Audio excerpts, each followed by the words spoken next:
Hey, you guys, hold on. Just getting ready to go live on Facebook really quick.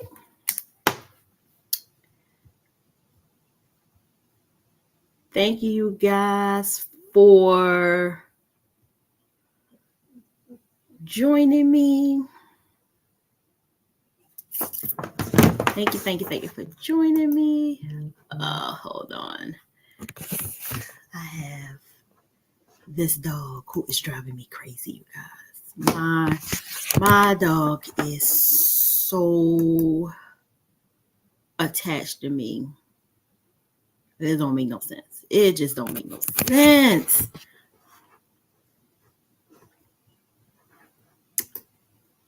Don't make no sense how attached he is to me.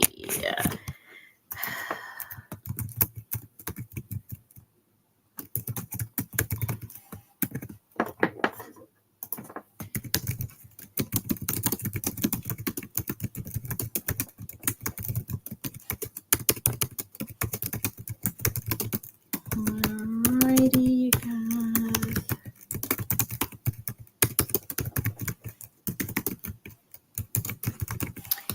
Bear with me, guys. I am going live here on Facebook, so I'm setting everything up to go live. And we are off. Good evening, everyone. Good evening, good evening, good evening.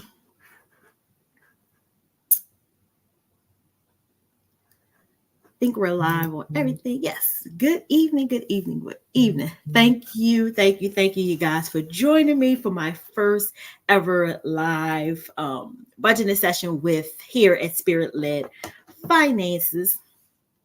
And I am looking forward to just chatting with you guys. Bear with me.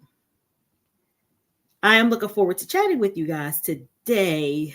My son ran some errands for me, so I'm going to slide him a couple dollars so that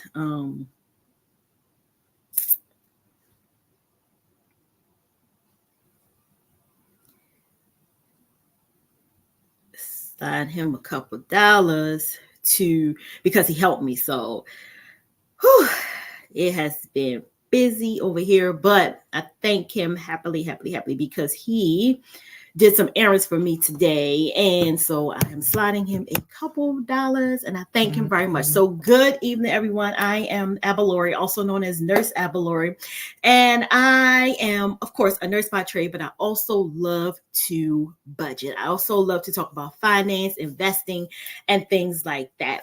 And so, this past month, I have been intentionally starting March 1st. Actually, I have been intentionally making sure that I have been strategically budgeting, saving, and investing. And I have been seemingly doing all three of those things. So I have been budgeting, paying off bills, investing, and saving all at one time. And it could be done. It can be done if you are interested in saving, budgeting, paying off debt, and investing. You have to get strategic with it. And so I haven't been on this debt-free journey very long. I was out of debt previously years ago until I bought my home in 2018. I had no debt. And then in the last couple of years, through businesses and things like that, I have incurred a little bit more of debt than what I, wanted to intentionally end up with. And so I am now on this budgeting debt-free journey to pretty much just get out of debt. There's no rhyme or reason to it. I simply am choosing not to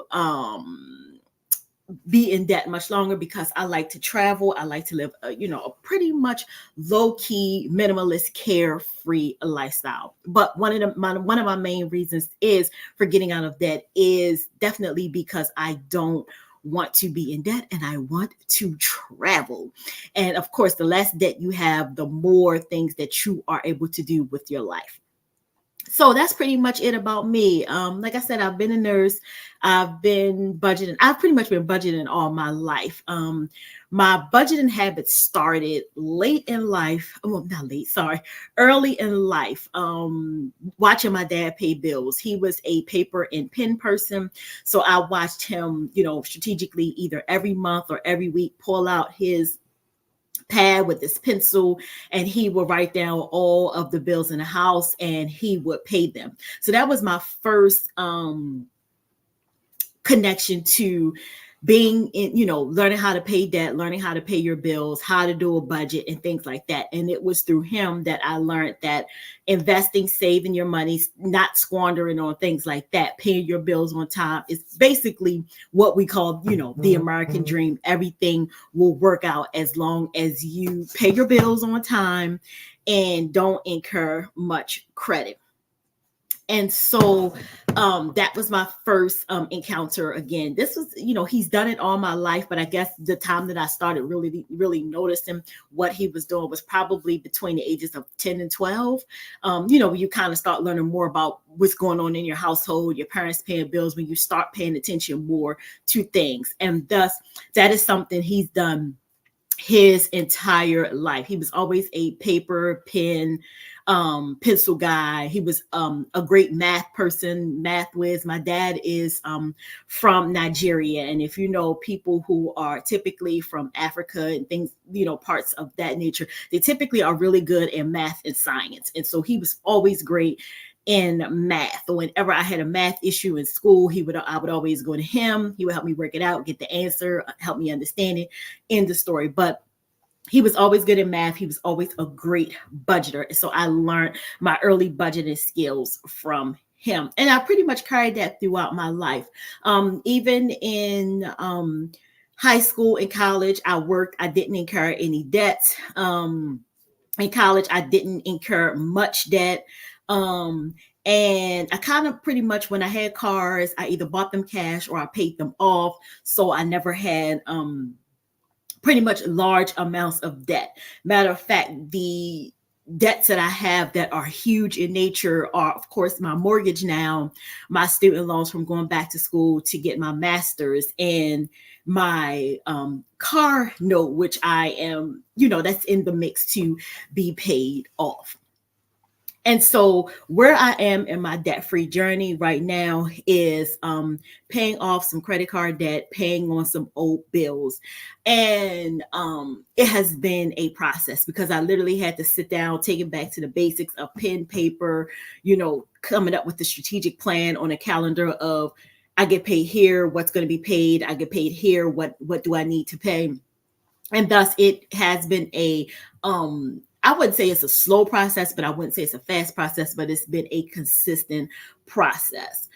And so it is definitely, if you are into budgeting, if you're trying to learn how to budget, if you're tired of living in debt, if debt seems to be just taking control of you, then it's time for you to put the pencil and paper together and get it done. So excuse me, you guys, I'm sending my kid a message.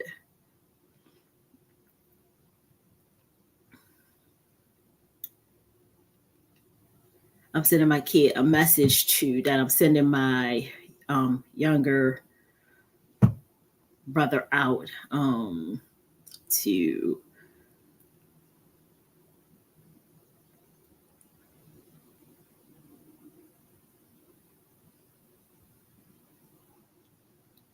sorry, you guys. My oldest went out to do some errands for me. I ordered some stuff and he picked it up for me. And so, yeah, so back to the debt. If you're looming in debt, you don't know where to start, you're trying to figure out where you need to start.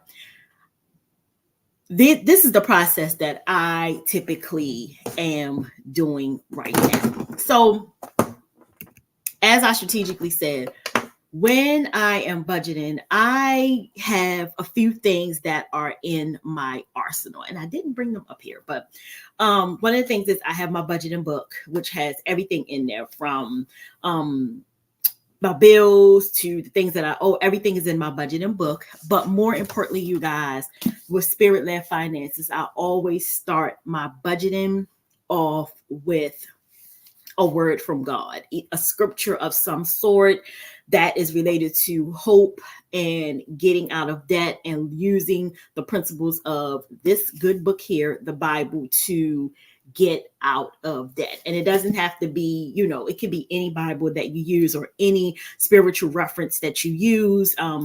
If you are seeking to use spiritual reference to help you get out of debt. But one of the things that I always do, I always go into my debt planning sessions with intention, prayer, and just, thanking God for the session, thanking me for allowing me to pay off any debt. I don't care if the debt was $5, $7. I don't even care if the debt was 50 cents. Always thanking him that he made a way to help me pay off that particular debt, no matter what the price has been. And so with that being said, I am also, making sure that I am learning these principles that I am learning in this book that I am reading called The 40-Day Financial Fast. It is principles and scripture in this particular book that is helping to guide me to learn the key elements of being in debt, getting out of debt, staying out of debt, and how to use, the Bible, and how to use the principles in the Bible to guide you in how you spend your money. And so all of that combined is how I go into my debt planning process. So the first thing I do, you guys, is, I pretty much review my debt book every day. It may be a day where in between that I might not, but for the most part, either early morning or late at night while I'm at work, I will go over my debt. I'll look and see what has been paid off, what needs to be paid off, making sure that my checks and balances are lining up to what went in, what went out, what has been paid, what has been canceled out, what's left over. And that is something that I'm going to continuously do until all of my old debts are paid off. At the end of this debt-free quarter that I'm going into, my goal is to pay off all of those old debts. And the only thing that I'm left with to focus on is my mortgage and my car note. My student loans are currently in deferment, and hopefully the government will be working itself out with whatever they're going to do with us, in this whole, fiasco. And so that, hoping that soon we'll get some news about more debt elimination. As a nurse, I do qualify for those loan payoff services, which I am currently in. And so, I'm just hoping that more and more comes off, and down the pipe we'll get more and more help with canceling out these student loans. And pretty much if I can get them to where I would like for them to be, focus on paying those off, and then all I have is my mortgage to be finally debt free. And I know it's going to be a while before I can pay off a mortgage, because it is a mortgage. But the first, I would say, going into the second quarter of this year is focusing on paying off. I have 4 credit cards that I need to pay off. I have like 3 medical bills, and I have my taxes that I need to pay off. And those taxes, you guys, are not like income tax. These are just the taxes that we have here in the state of Virginia. We get property tax. So our cars, I have property tax for my cars. For my business, I have property tax for my business. So those things are the taxes that I need to pay off. So paying off the loan that I have, paying off credit cards. I'm looking to hopefully be out of that old debt by the end of the second quarter of this year. So what my goal is to plan each quarter, how much debt I have, what I am looking to pay off, and hopefully I don't have to carry that over into the next quarter. And so far, so good. Everything is lining up the way that it needs to be. The second thing I did, you guys, that has helped me in my journey is I had to buckle down and work a lot. Work a lot. I have picked up extra hours on my side hustles. I have picked up extra hours on my part-time job working in a long-term care facility. This week I'll be working actually 8 or 9 days straight. I work nights, so I work 11 to 7. So it's not too bad because I'm not working 12 hours. I would not be able to work those many nights working 12 hours. But 11 to 7 is not bad. It's leaving me time to get sleep. I'm not drained. I'm able to come on with you guys and talk to you about this debt-free journey. So it's not that bad. But in this stretch, I've calculated pretty much how much I'm going to make, what I'm going to strategically use this money on, and hopefully that'll be a great power jump into getting out of some of this debt. I still have to file my income taxes. I haven't done that yet because I did owe some things that was attached to my income taxes. So I want all my money back. So I just went on and chose to go ahead and pay those out. So now I can finalize my taxes and all of my money comes back to me. And again, with that, I'm going to be putting some of that in savings, and I'm going to be using a lot of that to pay off some of my debt. So I'm strategically working things out in this realm to pay off debt. But one of the things that I encourage you all to do is to pick up a side hustle. I don't care if you have to DoorDash. I don't care if you have to Uber Eats. I don't care if you have to pick up a babysitting gig or it doesn't matter. Any little thing helps. And I actually deliver medications as well on the side. And I use that money again. I have put that has helped me pay off $335 worth of debt is my side money, my side hustle. Every time that I go out, I do deliveries at the end of the night. I calculate how much I'm getting, because they pay me directly right then and right there. As soon as I sign off, I have my money. And so with that being said, I've had just some old bills that were like $20 here, $30 there, $60, $70 there.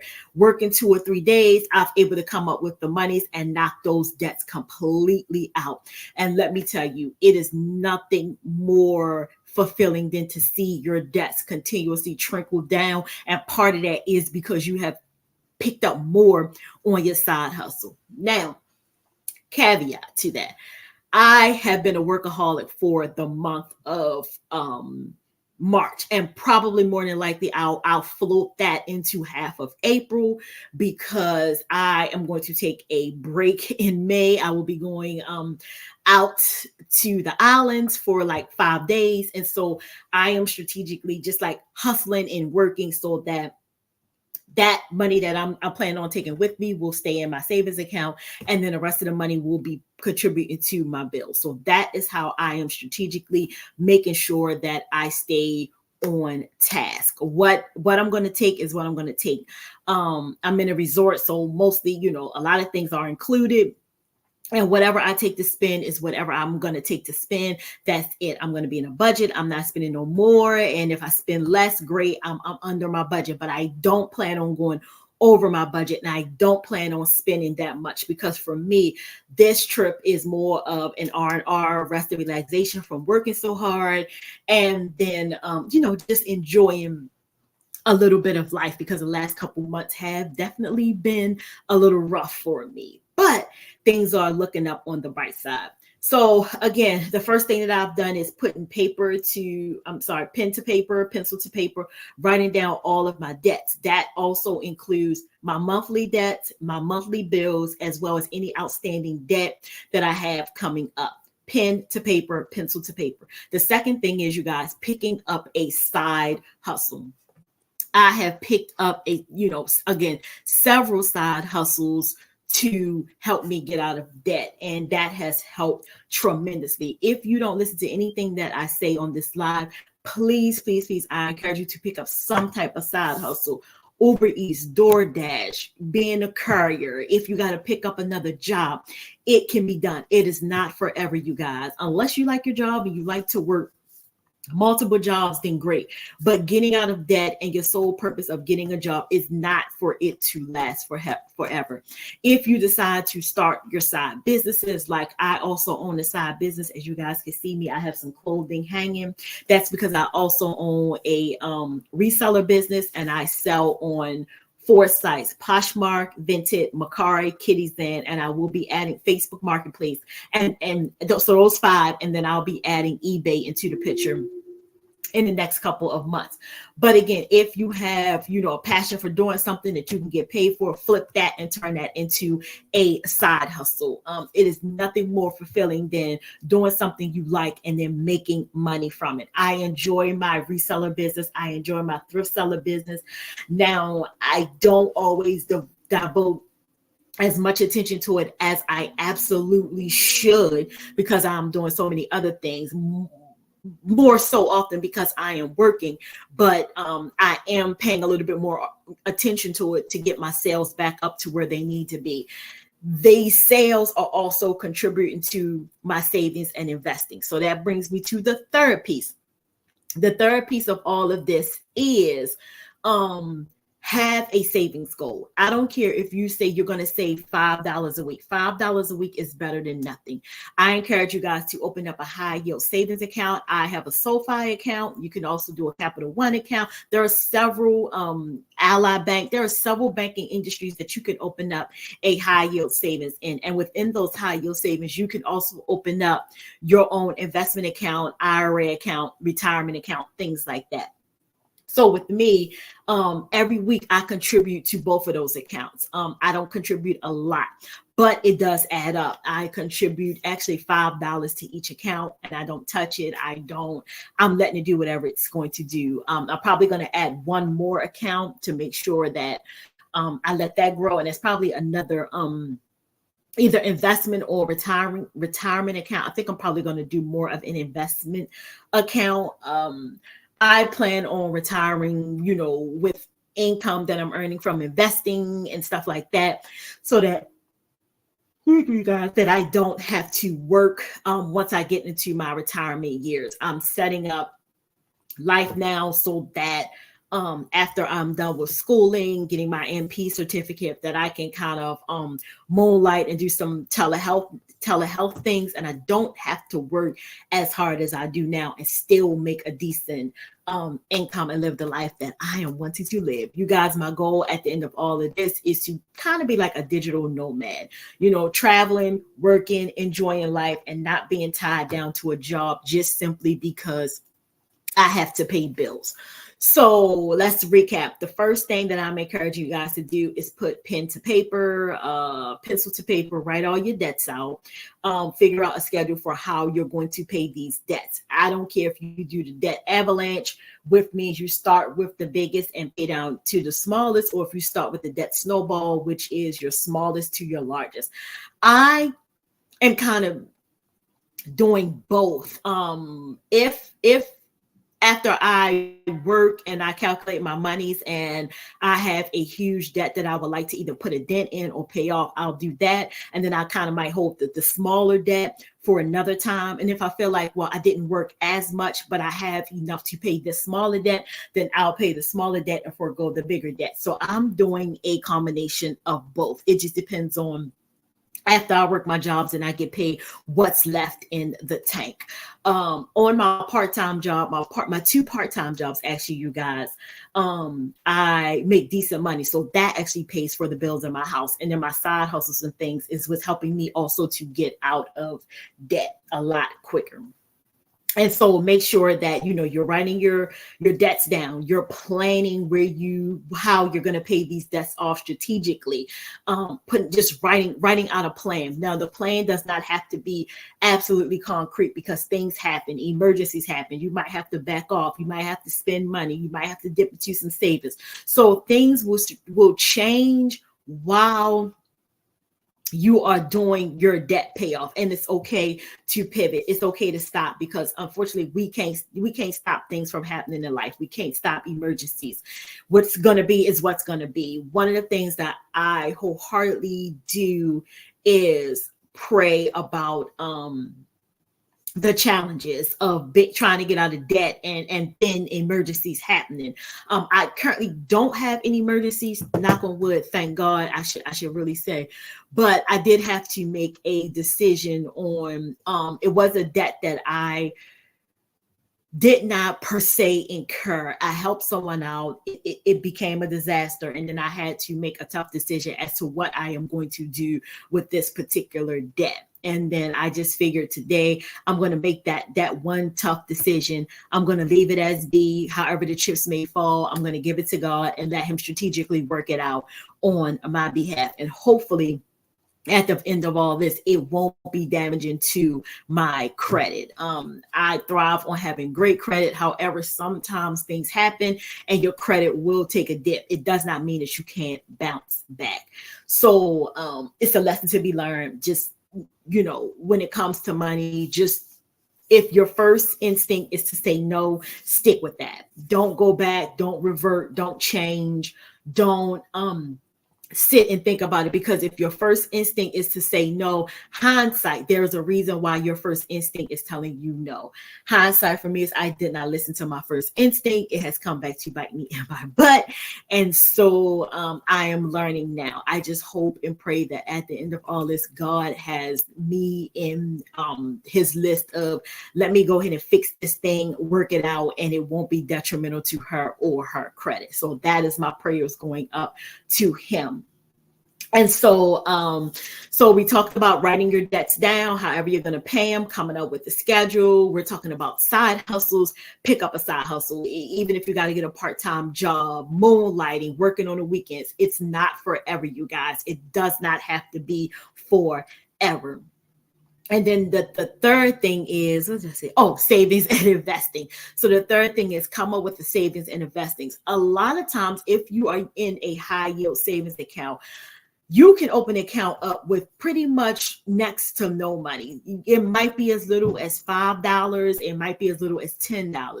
If that is all you have to invest, that's all you have to do is invest. And one of the things that helped me out is automation, investing in an automation. If I don't see it, I don't see it. I don't know what's happening. I do know what's happening. That means I have to strategically look at my account. But what I'm saying is, I like to automatically do my savings withdrawals. So if at the end of every week, I am scheduled to pull out $10, $5 goes to my savings, $5 goes to my investing, then when it comes out of my bank account, it's like null and void. It wasn't there. I didn't see it. Yes, I can see it, in the transaction history, but what can I do about it at that point? I can't simply go back and reverse it. I don't need to reverse it. So when I go check my balance, it's there, but it's not there. It was taken out. It's gone. I don't have to worry about it. So you can save and invest at the same time. Again, you can do this week by week. You can choose to say, I'm paying off bills this week. I only have enough to put in my savings. Boom, do it. You can take the following week. I'm paying off this bill. I'm only going to contribute this to my investment account. $2, $3, $4. It doesn't matter, you guys. At the end, it all will add up. It all will add up. And it's nothing more rewarding than to see your debts being paid off, your savings increase, and your investments increase. And there are so many ways that you can invest. You don't need to invest with a whole lot of money. People are under the notion that you have to invest with a whole lot of money. We will also be talking about this because it is so easy to invest. It is so easy to set up an investment account and just put $5 in there every time you get paid, or every time you come into some extra cash, or you work your part-time hustle and you say, $5 out of this part-time hustle is going to my savings and my investment account. If you got to break it up, you got to break it up. You have to do what you have to do in the long run. And so that is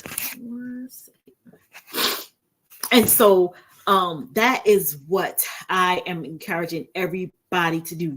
Those are pretty much the 3 or 4 things that I'm doing currently, and I will be carrying them through. I've carried them through the first quarter. Now I'm going to carry them through the second quarter. Once we hit quarter 3, then I'll go back and reevaluate. Hopefully in quarter 3, I will be at the point of getting to paying off my car. You guys, this is the first time that I have had a car note. And a car note, a significant car note, I should say. I've had car notes before, but they were very, very minor, like $100, $200, and I paid those off within a year or so.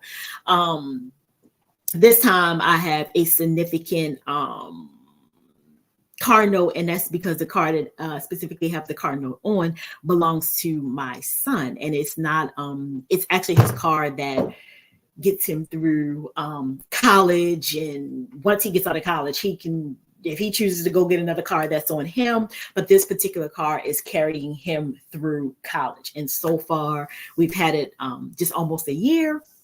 And it's been holding up. It's been doing well. It's a 2021 Honda Accord. And so, yes, I do have a note on that. I am hoping to strategically have that thing paid off, hopefully by next year, if not a little sooner.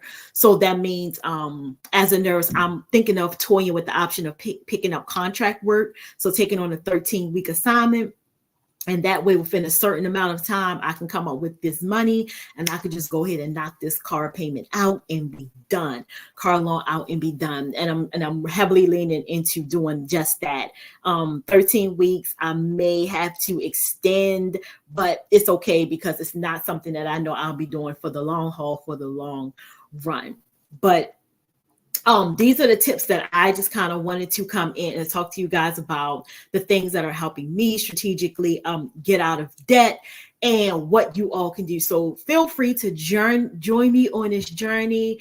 If you are looking to get out of debt, I have put together a basic budget planner, just straightforward to the point, especially for people who are just starting budgeting, because there are a lot of planners out here that can be overwhelming. So many pages, so many things. And sometimes you just need the bare bone, the bare minimum. That means a debt tracker, something for your savings, something for your checking, and something for you, to write notes and things on. So until you get into that level of you want to elevate into a different type of budgeting, a more serious style of budgeting, then feel free to, you use whatever budgeting system that you want to use. But for some people, when you're starting out, you need something simple, you need something dumbed down, you need something that is it's not going to take you a lot to fill out. It's going to give you exactly what you need. So I'm putting together that, and that's going to be available to you guys soon. So I am looking forward to that. So if you have any questions, feel free to reach out to me. I enjoyed this little chat with you guys. Only want to come on here for about 20 minutes, and I think I've hit the 20-minute mark or so. But join me again in probably the next week or two. I'll be doing another debt planning session. Kind of go into more detail about my budgeting style, things that I use for budgeting, and how you can budget with me. So follow me at Spirit Led Finances on Instagram, Facebook, and YouTube. And with that being said, you guys have a blessed night. And I look forward to seeing you again in the next live. And be on the lookout for just the basic budgeting essentials guide. So with that being said, have a great night. Bye.